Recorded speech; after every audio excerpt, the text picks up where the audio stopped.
जय माता दी दोस्तों। माता रानी आपकी सारी मनोकामनाएं पूर्ण करें और आप जीवन में खूब सारी तरक्की करें। इसी के साथ आज का जो वीडियो है वो मैं शुरू कर रही हूँ। दोस्तों आज के वीडियो में मैं बात करने वाली हूँ चिकन पॉक्स, चेचक, छोटी माता, बड़ी माता, आप जिस भी नाम से जानते हो। मैं आज के वीडियो में आपको बहुत ही डिटेल से बताऊँगी कि पूजा विधि जो है वो क्या होती है, किस प्रकार से आपको चिकन पॉक्स का या चेचक या छोटी माता, बड़ी माता का ख्याल जो है वो किस प्रकार से रखना चाहिए। और कई दफ़ा क्या होता है कि बहुत सारे लोग गलत तरीके से पूजा करते हैं या गलत तरीके से देखभाल करते हैं, तो बहुत सारी परेशानियों का सामना जो है वो उनको करना पड़ता है। और कई दफ़ा जो चेचक या चिकन पॉक्स हैं वो छाप छोड़ के चले जाते हैं, निशान जो है वो दे के चले जाते हैं। बहुत सारे लोगों को बहुत भयंकर पीड़ा जो है वो होती है। देखिए, जो अपने सनातन धर्म को मानते हैं वो इन सारी चीज़ों जुड़ी, तो इन सारी चीज़ों पर जो है वो बात करने की कोशिश करते हैं और कई दफ़ा ये सारी चीज़ें जो है वो जानने की उनको जिज्ञासा भी होता है। और जो लोग आस्था से जुड़े हुए बिल्कुल भी नहीं है, जिन लोगों को केवल ये अंधभक्ति लगती है या अंधविश्वास लगता है, वो लोग कृपया इस वीडियो से दूर रहें। मैं तो यही बोलूँगी। आगे क्या है, आगे मैं चिकन पॉक्स का जो छोटी माता, बड़ी माता या चेचक, शीतला माता, जिस भी नाम से आप जानते हो, चलिए उस बारे में बात जो है वो कर लेते हैं। देखिए, अगर चिकन पॉक्स या चेचक, छोटी माता, बड़ी माता जो भी निकलती हैं, आप जिस भी नाम से जानते हो, क्योंकि मैं यहाँ पे सारी नाम इसलिए ले रही हूँ कि हो सकता है आपके यहाँ थोड़ा सा नाम जो है वो अलग लिया जाता हो, इसलिए। तो जो माता निकलती हैं वो आप देखना कई दफ़ा वो शुक्रवार वाले दिन या बुधवार वाले दिन या जो सोमवार है, इस दिन, मतलब इन तीनों दिन आपको विशेषकर शुक्रवार, सोमवार या बुधवार, इन तीनों दिनों में आपको समझ में आएंगे कि आपके चिकन पॉक्स, चेचक या छोटी माता, बड़ी माता जो है वो निकली हैं। जब आपको ऐसा लगे, देखना आपको हल्का सा बुखार हो सकता है या आपके पूरे फेस पे आप देखेंगे रेड, मतलब लालिमा जो है वो छा जाती है और नेक के पास, मतलब गले के पास लाल लाल चकत्ते जो हैं वो आपको नज़र आते हैं, फिर वो पूरे शरीर में निकल आते हैं। और कई दफ़ा जब छोटी माता होती हैं तो वो महीन जैसे घमौरियों के निशान होते हैं, मतलब घमौरियों के जो दाने होते हैं उस प्रकार से निकलते हैं। और जब बड़े निशान लगते हैं, मतलब जब फफोले टाइप के निकलते हैं, जब बड़ी माता जो चिकन पॉक्स या शीतला माता जब निकलती हैं, तो एक जैसे आप कोई काम कर रहे हो, दूध पानी जैसे गिर जाता है तो फफोले पड़ जाते हैं, जलने का निशान, बिल्कुल वैसे ही प्रकार के बड़े बड़े फफोले जो हैं वो निकलते हैं। और उनकी अगर अच्छे से देख रेख ना की जाए तो कई दफ़ा निशान जो है वो छोड़ जाते हैं। और कई दफ़ा जो जिनको ये बीमारी एक तरीके से कहूँ, या मैं कहूँ कि जिनको ये परेशानी होती है, उनको बहुत सारी परेशानी का सामना जो है वो करना पड़ता है। अगर आप इनका ट्रीटमेंट करवा रहे हैं, अभी तो देखिए नया ज़माना हो गया है, कोई ऐसा नहीं है कि जो ट्रीटमेंट ना करवाए, आप बिल्कुल ट्रीटमेंट करवाइए। किस प्रकार से आपको करना है घरेलू इलाज, वो भी मैं आज आपको बता दे रही हूँ। साथ ही साथ किस प्रकार से आपको पूजा करनी चाहिए। देखिए, जब भी आपके चिकन पॉक्स निकलें, वैसे ना निकलें क्योंकि ये बहुत भयंकर और ख़तरनाक बीमारी होती है और एक तरीके से कहूँ कि माता का बहुत ही एक भयंकर रूप जो है वो धारण हो जाता है। और जिनको ये निकलती है ना, उनको बहुत बार देखिए, जैसे गांव में निकलती है, मैं आपको बताऊं, देसी एकदम से बताऊं कि जैसे गांव में निकलती है ना, किसी छोटे बच्चे को या बड़े को, किसी को भी निकल आएंगे तो गांव में भाई सब लोग इकट्ठा हो जाती हैं, फिर वो ढोलक उलक बजाती हैं, फिर 4-5 दिन 6 दिन जितने भी दिन माता रहती हैं घर में, उनकी खूब ढोलक उलक बजती रहती है। हमारे यहाँ ऐसा ही होता है। आपके यहाँ क्या होता है वो लोग, आप लोग अपना जो कमेंट है वो मुझे ज़रूर बताइएगा। तो हमारे यहाँ तो ऐसा ही होता है कि जब चिकन पॉक्स निकलता है, चेचक निकलता है, तो पूरे आस पड़ोस के जितने भी चाची, अम्मा, दादी, जो भी बड़ी अम्मा जो भी हैं, वो सब इकट्ठा होके आती हैं, फिर रात में बढ़िया ढोलक बजाती हैं और जो भी जिनको निकलती हैं उनको ठंडी चीज़ें जैसे जूस हो गया या जो भी उसका खाने का मन करता है वो उसको खिलाया जाता है। और जो भी बच्चे को निकलती है उनकी माता, या जिनकी मान लीजिए बड़ों को निकलती है उनकी भी, जो भी मान लीजिए किसी के हस्बैंड को, मतलब किसी के पति परमेश्वर को निकल आती हैं, तो उनकी जो पत्नी होती हैं वो, उनको क्या करना चाहिए कि उनको सुबह रोज़ जो भी शीतला माता का मंदिर है या जो भी दुर्गे माता का मंदिर है या जो भी आपके आसपास कोई काली माता या जो भी, मतलब कुल मिला के जो देवियों के मंदिर होते हैं, वैसे तो खास होता है शीतला माता की पूजा।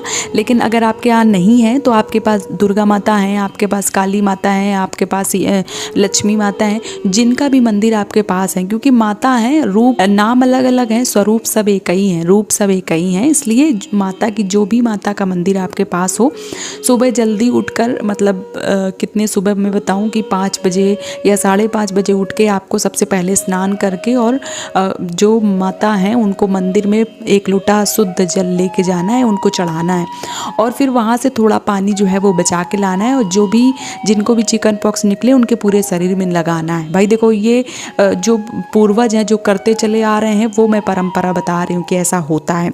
अब आजकल लोग क्या करते हैं भगवान जाने, तो उनको लगाना है और नीम वाले पानी से, मतलब नीम को अच्छे से तोड़ लेना है, खूब अच्छे से साफ़ कर लेना, उसमें मकड़ी वकड़ी ना हो, खूब अच्छे से साफ़ कर लें। फिर पानी को जो खौला रहे हैं पानी उसमें आराम से नीम डालें, फिर वो पानी पूरी तरीके से ठंडा हो जाए तब उसको छान लें, फिर उसी से स्नान करें। तो क्या होता है, जितने भी मतलब शरीर में बैक्टीरिया होते हैं वो ख़त्म हो जाते हैं। अगर मैं साइंटिफिक रीज़न बताऊं, जो एक तरीके से मैं बताऊं कि वैज्ञानिक रीज़न, नीम वाला पानी होता है उससे सारे बैक्टीरिया ख़त्म हो जाते हैं, इसलिए आपको नीम वाले पानी से स्नान जो है वो करना चाहिए। और क्या करना चाहिए, आप डॉक्टर को भी दिखा सकते हैं। डॉक्टर अपनी तरफ से अगर राय देता है, कोई ट्यूब देता है, कोई लोशन देता है, कोई क्रीम देता है, तो वो आप लगाएं जहाँ भी आपके मतलब फफोले या जहाँ पे चिकन पॉक्स हुआ है वहाँ पे आपको लगाना चाहिए। और आपको साफ़ सफाई का विशेष ध्यान रखना चाहिए। पहले के लोग क्या करते थे कि पहले स्नान नहीं करते थे, लेकिन आज मैं बताऊंगी आपको कि स्नान भाई अति आवश्यक है। स्नान आपको रोज़ करना है और जो जिसमें लेट रहे हैं वो बिस्तर आपको रोज़ बदलना है, साफ़ सफाई का ध्यान रखना है। और आप देखेंगे कि जैसे शुक्रवार को माता ने दर्शन दिए तो 3 दिन में, मतलब 2.5 से 3 दिन में जो है वो शांत हो जाती हैं। जो निशान होते हैं, जो मतलब फफोले होते हैं, वो 3 दिन में शांत हो जाते हैं, हल्के हल्के होने लगते हैं। तब माता की पूजा की जाती है।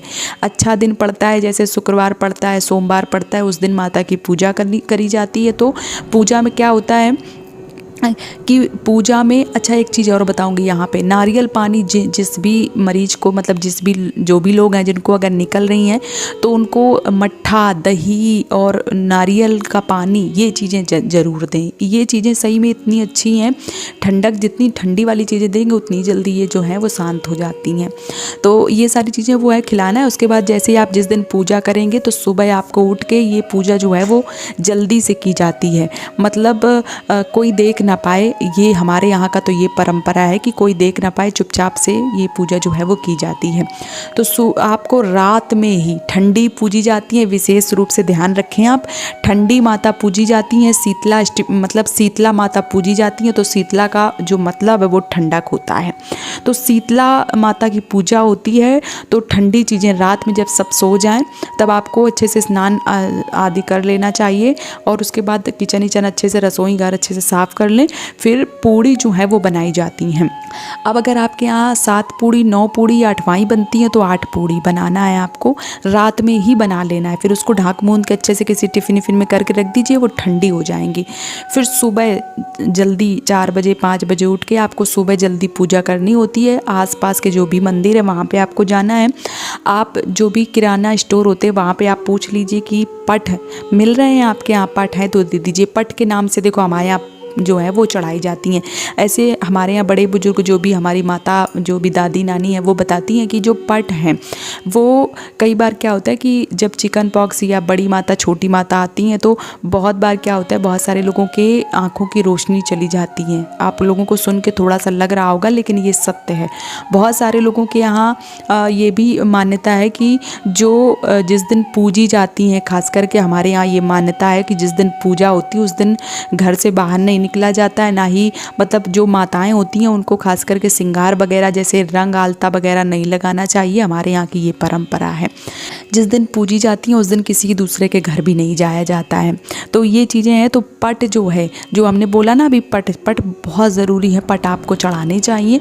और ये पट जो है वो किस प्रकार से होते हैं, वो जो नैपकिन होती है ना, वो नैपकिन के जैसे पेपर होते हैं, एकदम प्लेन कागज़ होते हैं, उनको पट बोला जाता है। वो सब जगह बहुत ही आसानी से मिल जाते हैं। वो पट आपको पूजा में अति आवश्यक है, वो ज़रूर लेके जाना है। और आपको जो पूड़ी आपने रात में बनाई थी, सुबह अच्छे से स्नान आदि से निवृत्त हो जाना है। उसके बाद सुबह जग के सबसे पहले आपको जो पूड़ी हैं उनके ऊपर बतासा लेके जाना है। मतलब खीर पूड़ी देखो नहीं पूजी जाती है, बतासा पूजी जाती है। अगर आपके घर की परंपरा है तो आप अपने हिसाब से पूजिए। हमारे यहाँ क्या है कि पूड़ी और जो बतासा हैं वो पूजे जाते हैं, और कागज़ के जो पट होते हैं वो चढ़ाए जाते हैं। साथ ही साथ जो घी गुड़ है वो भी चढ़ाए जाते हैं। और एक बात यहाँ पे याद रखें, कोई भी दिया न जलाएं, कोई भी अगरबत्ती न जलाएं, कोई भी हवन सामग्री या जो एक तरीके से मैं कहूँ कि हवन है वो बिल्कुल भी ना करें। क्योंकि देखिए ठंडी शीतला माता जो हैं वो ठंडी हैं और ठंडी पूजा करी जा रही है। अगर आप जलाने वलाने का काम करेंगे, जैसे बहुत सारे लोगों को लगेगा ना हम अगरबत्ती से आरती उतार दें या दिया जला दें, तो ना बिल्कुल भी ऐसा ना करें। क्योंकि जब आप गर्म करेंगे ना तो जो जिनको निकली है ना उनको बहुत ज़्यादा तपन होती है, तो ठंडी पूजी जाती हैं। जो शीतला माता हैं तो वो ठंडी ही पूजी जाती हैं। तो जो चिकन पॉक्स हैं जब निकलती हैं तो उनको ठंडी पूजी जाती हैं, रात में बना के रख दिया जाता है, सुबह उनको पूजी जाती हैं। और जो है वो वहाँ से पूज के जब आ रही हैं वापस तो पीछे की तरफ आपको बिल्कुल भी नहीं देखना चाहिए, आगे जैसे सीधे आपको घर आना है। फिर जो पानी वहाँ से पूजा करके जो पानी लेके आएंगे वो आपको जो भी जिनको निकली है उनको पूरी अच्छी तरीके से लगा देना है। और फिर आपको क्या करना है, आपको लग रहा है कि मतलब थोड़ा कम आराम मिल रहा है या आपको लग रहा है कि निशान पड़ रहे हैं, तो आपको चमेली का तेल लेना है, उसमें थोड़ा सा कपूर मिलाना है और पूरे शरीर में जहाँ भी निकली वहाँ पूरे शरीर में अच्छे से लगा देना है। और ये क्रिया कम से कम 1-1.5 महीने 2 महीने तक करेंगे, एक भी निशान नहीं रहेंगे और एक भी दिक्कत परेशानी कुछ भी नहीं होगी। तो अगर आपके यहाँ पूजा नहीं होती है तो आप इस पूजा को करें। अगर आपके घर की परंपरा है तो आप इस पूजा को करें और शीतला माता की ऐसे पूजा करें ताकि चिकन पॉक्स जो हैं वो पूरी तरीके से आपके जो भी हैं उनको अच्छे से शांत हो जाएं और उनको कोई भी दिक्कत जो है वो ना हो। तो उम्मीद करती हूँ कि आज का वीडियो आपके लिए बहुत ज़्यादा हेल्पफुल रहा होगा, सारी चीज़ें बहुत अच्छे से आपको समझ में आ गई होंगी। अगर कोई अभी भी प्रश्न आ रहा है मन में तो पूछ लो, हम दे देंगे जवाब आप सबको। और अगर वीडियो पसंद आए तो प्लीज़ चैनल को सब्सक्राइब जरूर कीजिए, हम आप सबके लिए ऐसे ही अच्छे वीडियो लाते रहेंगे। और आप लोगों से बस एक विनती है कि आप लोग चैनल को सब्सक्राइब जरूर कीजिए ताकि मेरा जो मोटिवेशन है वो बढ़े और हम आपके लिए ऐसे ही वीडियो लाते रहें। आज का वीडियो यहीं पे समाप्त कर रही हूँ। माता दी दोस्तों।